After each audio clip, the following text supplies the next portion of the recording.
Okay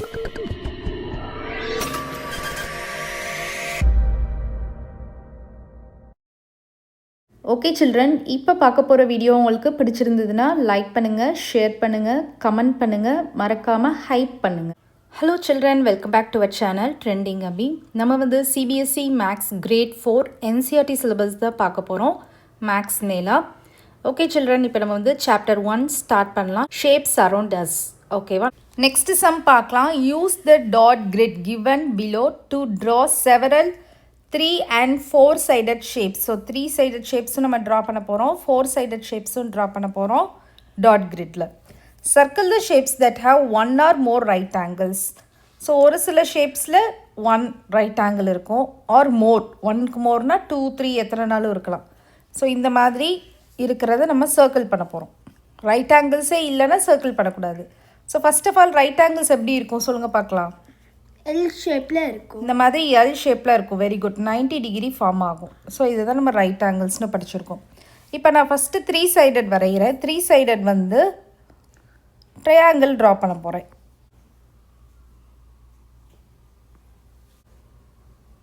so இதில் என்ன angle form ஆகும்? அக்யூட் ஆங்கிள் ஃபார்ம் ஆகும். கரெக்டாக? நெக்ஸ்ட்டு வந்து நான் என்ன ட்ரா பண்ண போகிறேன்னா ரைட் ஆங்கிள் ட்ரையாங்கிள் ட்ரா பண்ண போகிறேன். ஸோ எல் ஷேப்பில் போட்டுட்டு இந்த மாதிரி நம்ம ஜாயின் பண்ணிட்டோன்னா இது வந்து right angle triangle 90 degree form ஆகுது. கரெக்டாக? நெக்ஸ்ட்டு வந்து நான் வந்து 4 சைடட் ஷேப் வந்து ட்ரா பண்ண போகிறேன். அதுக்கு வந்து ரெக்டாங்கிள் ட்ரா பண்ண போகிறேன்.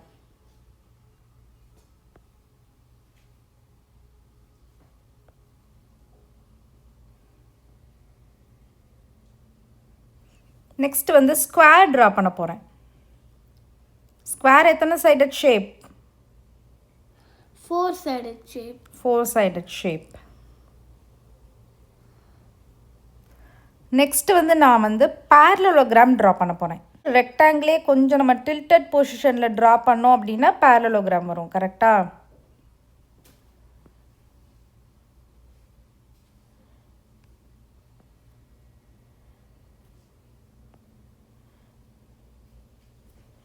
நெக்ஸ்ட் வந்து நான் வந்து ட்ரப்பீசியம் ட்ரா பண்ண போகிறேன். லைக் நம்ம போட் மாதிரி ட்ரா பண்ணோன்னா ட்ரப்பீசியம். கரெக்டாக? ஸோ ட்ரப்பீசியம் ட்ரா பண்ணிக்கிறேன். நெக்ஸ்ட் வந்து அப்டியூஸ் ஆங்கிள் ட்ரையாங்கிள் ட்ரா பண்ணுவோம். ஸோ மோர் தென் 90 டிகிரி இருந்துச்சுன்னா, அதாவது எல் ஷேப்பே வந்து கொஞ்சம் பேக்வேர்டில் பெண்ட் ஆச்சுன்னா அதுதான் என்னது? Obtuse angle triangle. கரெக்டாக? ஸோ வேறு என்ன ட்ரா பண்ணலாம்? ராம்பஸ் ட்ரா பண்ணலாமா?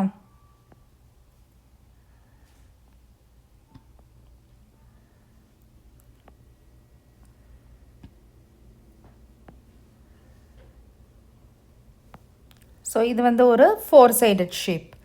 வேறு என்ன ட்ரா பண்ணலாம்? இந்த ட்ரப்பீசியமே வந்து நம்ம ஸ்டாண்டிங் பொசிஷனில் கூட ட்ரா பண்ணலாம்.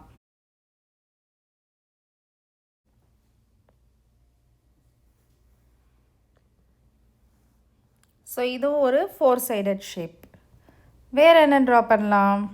ஜஸ்ட் ஏதாவது ஒரு 4 சைடட் கூட நீங்கள் ட்ரா பண்ணிக்கலாம். இந்த மாதிரி ஒரு லைன் போட்டுக்கோங்க. 4 லைன்ஸை நீங்கள் ஜாயின் பண்ணணும், அவ்வளோதான்.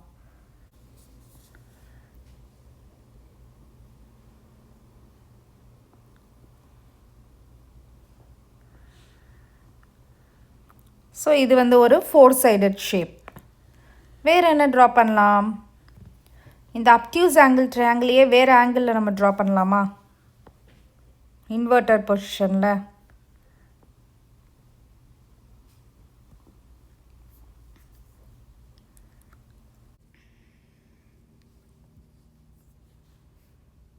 இப்போ நம்ம வந்து சர்க்கிள் பண்ணலாம் 1 or more ரைட் ஆங்கிள்ஸ் இருக்கிற ஷேப்ஸை. ஸோ இதில் வந்து பார்த்திங்கன்னா எல்லாமே அக்யூட் ஆங்கிள். ஸோ இது வந்து நமக்கு ஒரே ஒரு ரைட் ஆங்கிள் இருக்குல்ல, ஸோ இதை நம்ம வந்து சர்க்கிள் பண்ணிக்கலாம். இதில் வந்து பார்த்திங்கன்னா ரெக்டாங்கிள் 4 சைட்ஸ்லையுமே என்ன இருக்கும்? ரைட் ஆங்கிள் இருக்கும். ஸோ இதையும் நம்ம வந்து சர்க்கிள் பண்ணிக்கலாம். ஸ்கொயர்லேயும் அதே மாதிரி தான் 4 சைட்லேயுமே நமக்கு வந்து ரைட் ஆங்கிள்ஸ் இருக்கும். ஸோ இதையும் நம்ம சர்க்கிள் பண்ணிக்கலாம். பேரலோகிராமில் எப்படி இருக்கும்? அக்யூட்டாக அப்டியூஸும் இருக்கும், ரைட் ஆங்கிள்ஸே இருக்காது. ஸோ நம்ம ரவுண்ட் பண்ணக்கூடாது. அதே மாதிரி ட்ரப்பீசியம்லேயும் இருக்காது. கரெக்டாக? ட்ரப்பீசியமில் எப்படி இருக்குது? நமக்கு அக்யூட் அப்டியூஸ் தான் இருக்குது. கரெக்டாக? அதே மாதிரி இது வந்து என்னது? அப்டியூஸ் ஆங்கிள் ட்ரையாங்கிள் கண்டிப்பாக இருக்க சான்சஸே கிடையாது. அப்புறம் இது வந்து பார்த்திங்கன்னா ராம்பஸ்லேயும் நமக்கு வந்து அக்யூட் அப்டியூஸ் தான் இருக்கும். ஸோ இதுவும் நமக்கு பண்ண முடியாது. இதுவும் நமக்கு ட்ரப்பீசியம் வராது. இது வந்து பாருங்கள் 4 சைடட் ஷேப்னு சொன்னேன் இல்லையா, இது வந்து ஸோ இதில் வந்து 2 ரைட் ஆங்கிள்ஸ் இருக்குது. ஸோ இதை நீங்கள் வந்து சர்க்கிள் பண்ணிக்கலாம். நெக்ஸ்ட்டு இது வந்து அப்டியூஸையே நான் வந்து இன்வெர்டட் பொசிஷனில் வரைஞ்சிருக்கேன். ஸோ இதுவும் நமக்கு வராது. ஓகேவா? இப்போ நமக்கு டிஸ்கஸ் அப்படின்னு சொல்லிட்டு சம் கொஸ்டின்ஸ் கேட்டிருக்காங்க. What shapes did you make, how many shapes have you made with அப்படின்னு கேட்டிருக்காங்க. என்ன ஷேப் வந்து நீங்கள் மேக் பண்ணியிருக்கீங்க, எத்தனை ஷேப் வந்து நீங்கள் மேக் பண்ணியிருக்கீங்க அப்படின்னு கேட்டிருக்காங்க. With 1 right angle, with 1 right angle, 2 right angles, 3 right angles and all right angles அப்படின்னு கேட்டிருக்காங்க. ஸோ நம்ம என்னென்ன ஷேப்ஸ் பண்ணியிருக்கோம் இங்கே, ஃபஸ்ட்டு அதை எழுதிக்கலாம். வாட் ஷேப்ஸ் டிட் யூ மேக்னு கேட்டிருக்காங்களா, அதை ஃபஸ்ட்டு ஆன்சர் பண்ணிக்கலாம். நம்ம வந்து ட்ரையாங்கிள் ட்ரா பண்ணியிருக்கோம். ட்ரையாங்கிள் நான் காமனாக எழுதுகிறேன். நீங்கள் right angle triangle, obtuse angle triangle, acute angle triangle எல்லாமே பண்ணியிருக்கீங்க. நம்ம காமனாக ட்ரையாங்கிள்னு எழுதிக்கலாம். அதுக்கப்புறம் நம்ம வந்து ஸ்கொயர் வந்து ட்ரா பண்ணியிருக்கோம். அப்புறம் ரெக்டாங்கிள் ட்ரா பண்ணியிருக்கிறோம். அண்ட் அதர்ஸ் சில 4 சைடட் ஷேப்ஸ்லாம் நம்ம ட்ரா பண்ணியிருக்கோம் இல்லையா, ஸோ அதனால் அண்ட் அதர்ஸ் அப்படின்னு நான் போட்டுக்கிறேன். ஓகே, இப்போ நமக்கு வந்து 1 ரைட் ஆங்கிள் இருக்கிற மாதிரி எத்தனை இது நம்ம ட்ரா பண்ணியிருக்கோம், ஒரே ஒரு ஷேப் தான் நம்ம ட்ரா பண்ணியிருக்கோம். ஸோ அதை வந்து 1 அப்படின்னு போட்டுக்கோங்க. 2 ரைட் ஆங்கிள்ஸ் இருக்கிற மாதிரி எத்தனை ட்ரா பண்ணியிருக்கோம், அதுவும் நமக்கு ஒரே ஒரு ஷேப் தான் நம்ம ட்ரா பண்ணியிருக்கோம். ஸோ 1ன்னு போட்டுக்கோங்க. 3 ரைட் ஆங்கிள்ஸ் இருக்கிற மாதிரி ஏதாவது ட்ரா பண்ணியிருக்கோமா, இல்லை. ஸோ 0 போட்டுக்கலாம். ஆல் ரைட் ஆங்கிள்ஸ் எல்லாமே ரைட் ஆங்கிள்ஸ் இருக்கிற மாதிரி என்னென்ன ட்ரா பண்ணியிருக்கோம், ரெக்டாங்கிள் ட்ரா பண்ணியிருக்கோம், ஸ்கொயர் ட்ரா பண்ணியிருக்கோம். ஸோ நம்ம வந்து 2 அப்படின்னு போட்டுக்கலாம். அண்டர்ஸ்டாண்ட் ஆகுதா? Here are some 4 sided shapes. நமக்கு சம் 4 சைடட் ஷேப்ஸ் கொடுத்துருக்காங்க. In what ways are rectangle and square different from these shapes அப்படின்னு கேட்டிருக்காங்க. ஓகேவா? ஸோ நமக்கு இங்கே வந்து 4 சைடட் ஷேப்ஸ் கொடுத்துருக்காங்க.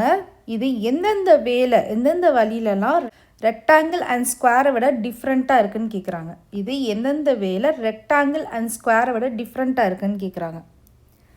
ஓகேவா? ஸோ நீங்கள் என்ன எழுதலாம், மெயினாக நீங்கள் ஆங்கிள்ஸ் தான் பார்க்கணும். ரெக்டாங்கிள் அண்ட் ஸ்கொயர் எடுத்துக்கிட்டிங்கன்னா எப்படி இருக்கும், எல்லாமே ரைட் ஆங்கிள்ஸாக இருக்கும். ஸோ இது ட்ரப்பீசியமில் பார்த்தீங்கன்னா நமக்கு ரைட் ஆங்கிள்ஸ் இருக்கா, இல்லை. கரெக்டாக? ஸோ நீங்கள் அதை ஃபஸ்ட்டு எழுதலாம். ஆங்கிள்ஸ் ஆர் நாட், நான் வந்து இப்போ இந்த பிக்சருக்கு எழுதிட்டுருக்கேன். ஓகேவா? நான் வந்து இப்போ இந்த ஷேப்க்கு எழுதிட்டுருக்கேன். ஓகேவா? So angles are not right angles. வேறு என்ன சொல்லலாம், இப்போ ஸ்கொயர் எடுத்துக்கிட்டிங்க, ரெக்டாங்கிள் எடுத்துக்கிட்டிங்க அப்படின்னா இதுக்கெல்லாம் வந்து ஆப்போசிட் சைட்ஸ் வந்து ஈக்குவலாக இருக்கும். கரெக்டாக? ஸ்கொயருக்கும் சரி, ஸ்கொயருக்கு எல்லா சைட்ஸும் ஈக்குவலாக இருக்கும், ரெக்டாங்கிளுக்கு ஆப்போசிட் சைட்ஸ் ஈக்குவலாக இருக்கும். பட் இந்த இதில் எப்படி இருக்குது, எல்லா சைட்ஸும் வேறு மாதிரி இருக்குது. கரெக்டாக? ஆப்போசிட் சைட்ஸ் வந்து ஈக்குவலாக இல்லை. இந்த ஷேப்க்கு எப்படி இருக்குது, நமக்கு ஆப்போசிட் சைட்ஸ் வந்து ஈக்குவலாக இல்லை. அப்போ நம்ம இங்கே எழுதணும். So opposite sides are not equal அப்படின்ற மாதிரி எழுதிடணும். ஓகேவா? நெக்ஸ்ட் இந்த பேரலோகிராமுக்கு எப்படி இருக்குது, ஆங்கிள்ஸ் பொறுத்த வரைக்கும் எதுவுமே ரைட் ஆங்கிள்ஸ் கிடையாது. ஸோ அப்போ நம்ம இங்கே எழுதிடலாம், all angles are not right angles. Next இந்த ராம்பஸ்க்கு என்ன எழுதலாம், இங்கேயும் அதே மாதிரி எல்லா ஆங்கிள்ஸுமே வந்து ரைட் ஆங்கிளாக இல்லை. அப்போ all angles are not right angles. Understand ஆகுதா? Okay children, next sum next வீடியோவில் பார்க்கலாம். இந்த வீடியோ உங்களுக்கு பிடிச்சிருந்ததுன்னா லைக் பண்ணுங்கள், ஷேர் பண்ணுங்கள், நம்ம சேனலை சப்ஸ்கிரைப் பண்ணுங்கள். Bye children.